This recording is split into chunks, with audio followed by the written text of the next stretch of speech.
In this video, I'm testing the new quick markers from AK and stacking them up against Speedpaint Markers and the refillable markers from Green Stuff World.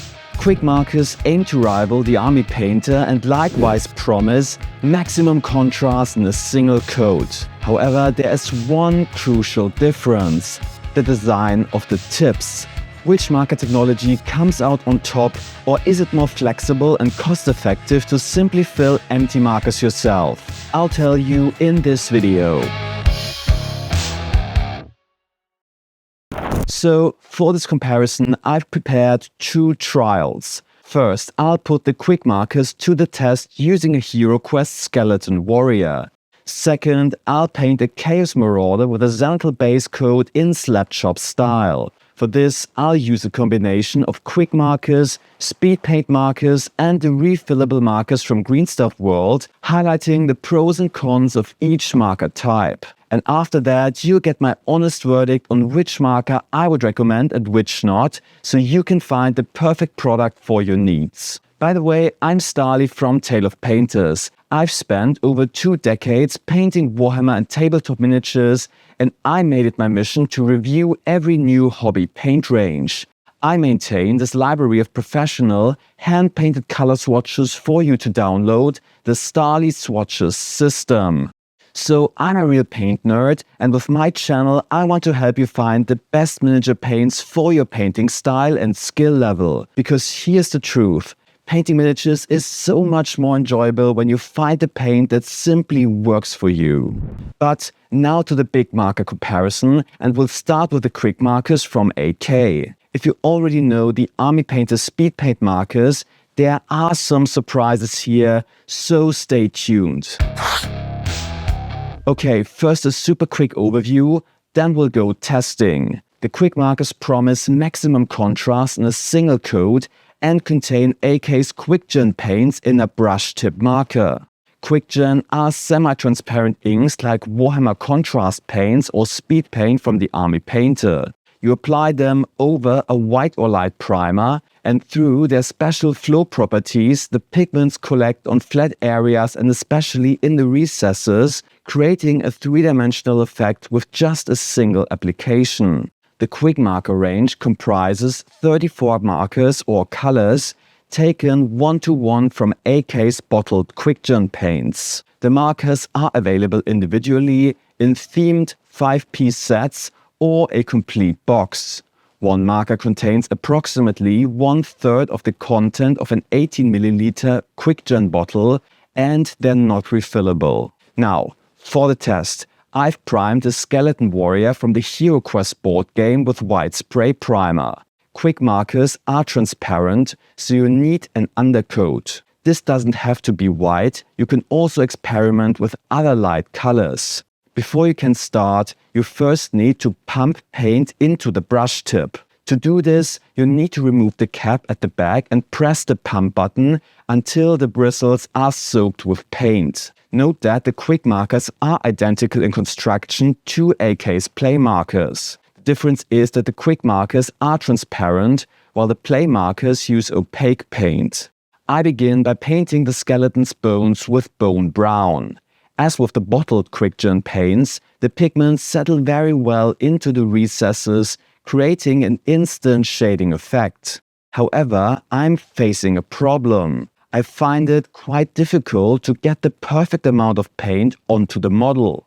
You mustn't apply contrast and speed paint-like paints too thinly, otherwise the medium can't do its job and the result becomes patchy. But if there's too much paint on the brush tip, the markers start to drip and you lose control. In practice, this meant I constantly had to pump more paint while wiping off the excess. That quickly became somewhat annoying. Speedpaint markers have a different type of tip, but more on that later in the video when I compare the different marker types. What I do like, however, is the color selection.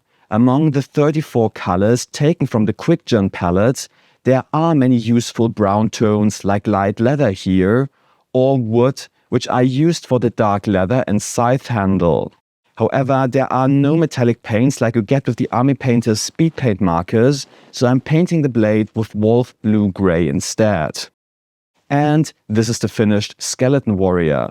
Not a masterpiece, but super quick to do and much better than a game with nothing but unpainted plastic. As I said, I had some problems getting the perfect flow with the quick markers. Whether the Speedpaint markers do better, I'll show you now in the big comparison. So next we're painting this Chaos Marauder with a combination of quick markers, Speedpaint markers, and the refillable markers from Green Stuff World. I've primed the Chaos Marauder black and airbrushed white from above. This simulates natural light direction and in combination with transparent paint helps to create extra volume. This is called a zenithal base coat. For the popular slap chop technique, you can instead dry brush the model with white paint if you don't have an airbrush, but the idea is the same. I'll start again with AK's quick markers, first with black. As like this, the paint application is too thin, so you need to get more paint onto the tip so the black can flow well and the medium can guide the pigments into the recesses. The flexible brush tips allow good control once you get the hang of them. Nevertheless, I never get the perfect paint flow for too long. With the identically constructed play markers, I didn't have this issue as much, but then they use a different type of paint. For the skin, I'm using Vampire Flash, a quite transparent color.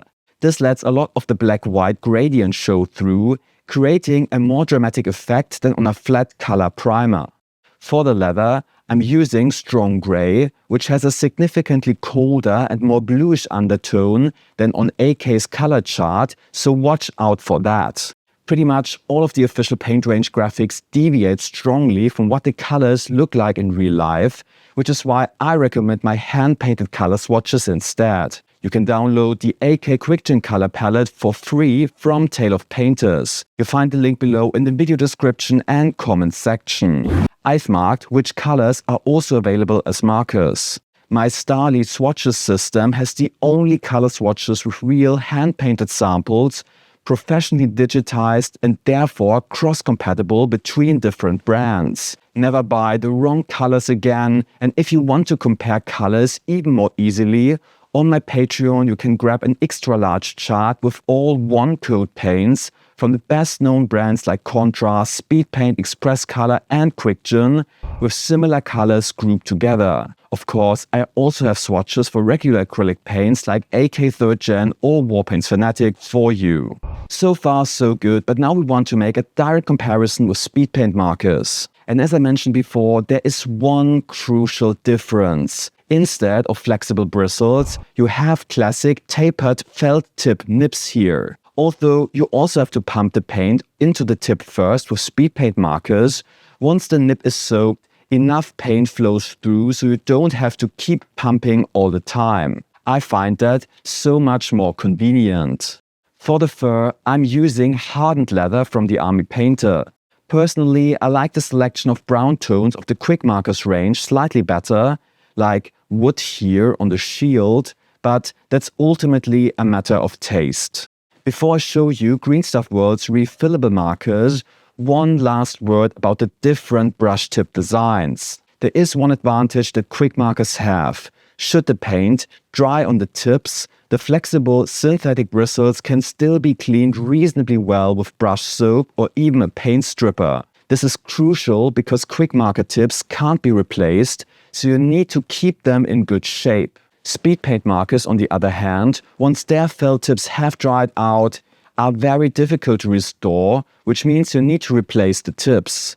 Fortunately, you can buy replacement tips, but churning through them gets expensive quickly. That's why I recommend rinsing both the quick markers and the Speedpaint markers with water after every painting session. Now to Green Stuff World's refillable paint markers. The first generation of the empty markers had these very rigid tips, which I wasn't so keen on. Here's the new generation, and do you notice something? Yeah, exactly. They're practically identical in construction to the Army Painter markers. Whether Green Stuff World found the same supplier or copied the design, I don't want to know honestly. What's good though is that Green Stuff World offers the markers in two different sizes.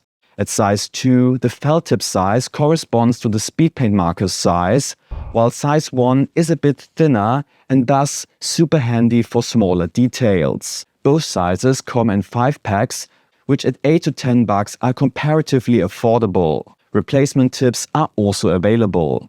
The big advantage of these markers is that you can fill them with any paint and refill them as often as you like. To remove the cap, you have to turn it to the left like with the Speedpaint Markers, not to the right. Then you have to remove this plug, which unfortunately isn't quite easy. The marker should be at least 1/3 full so enough paint can flow through. You can fill one-coat paints like Contrast, Speed Paint and Express Color or Green Stuff World's dipping inks straight from the bottle, as well as inks, washes and Warhammer shade paints. Since the markers are identical in construction to the Speedpaint Markers, the paint application works just as well. But it doesn't stop there. You can also use regular opaque acrylic paints and even metallic paints in the markers. However, you need to thin them so they flow well through the felt tip nibs, and you need to pump for much longer to soak the tips. Water isn't so suitable for diluting. Green Stuff World recommends their master medium instead. Depending on the brand and paint, you inevitably have to experiment somewhat with the mixing ratios. On the Green Stuff World channel, there's a video with recommended ratios for various Green Stuff World paint types, which you can use as a rough guide. You'll need at least 50% of medium for most acrylic paints. If you thin paints too much, the covering power will suffer and weakly pigmented paints like white, yellow and red become even more difficult to use. Paints that already have a somewhat thinner consistency with a high covering power are naturally best suited for marker use. Green Stuff World's Max Formula paints work pretty well because of their thinner consistency. Here I base coat the armor with 2 thin coats. Then I use dark tone wash for shading. No dilution needed here, just put the wash in the marker. You can also add basic highlights. For this I chose a matching Vallejo model color paint, which needed quite a lot of thinning, more like 60% of medium.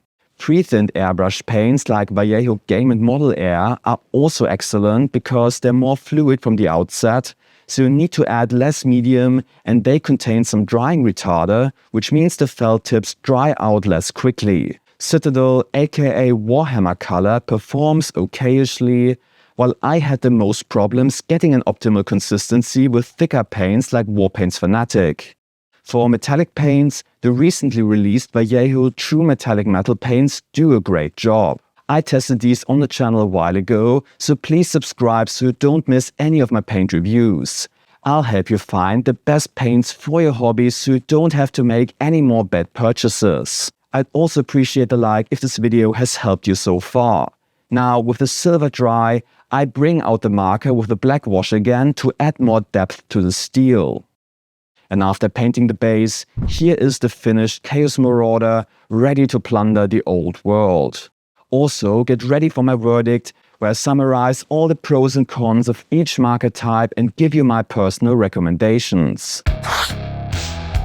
Let's stick with the empty markers from Green Stuff World. You can fill them with whatever paint you want, refill them again and again, and also replace the tips when they're worn out, making you super flexible. However, opening them is somewhat fiddly, and if you want to use opaque acrylic paints or metallic paints, you need to thin the paint. Getting the right dilution ratio can be tricky, and not every paint brand and every color performs equally well. So you need a certain DIY mentality and willingness to experiment. I'm giving them a score of 8 though, because the markers deliver what they promise, they're affordable and available in 2 tip sizes.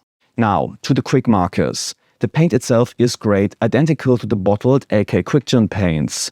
The color palette is well put together, even though there are no metallic paints, but for that you can turn to AK's Play markers or real color markers. The flexible brush tips have a certain learning curve, but then allow good control. I deduct some points for the handling though. The markers don't draw enough paint through on their own, so you constantly have to pump more paint. Additionally, the markers can't be opened for refilling and the tips can't be replaced either. Once these are worn out, split or hooked, you have to throw away the whole marker. I'm giving 6 points. Perhaps AK can improve the marker's construction so the paint flows better. Should there be an update, I'll post it in the comments below. Otherwise, I recommend buying 1 or 2 quick markers and perhaps a Speedpaint marker from the Army Painter to try out to see which type you get on with better.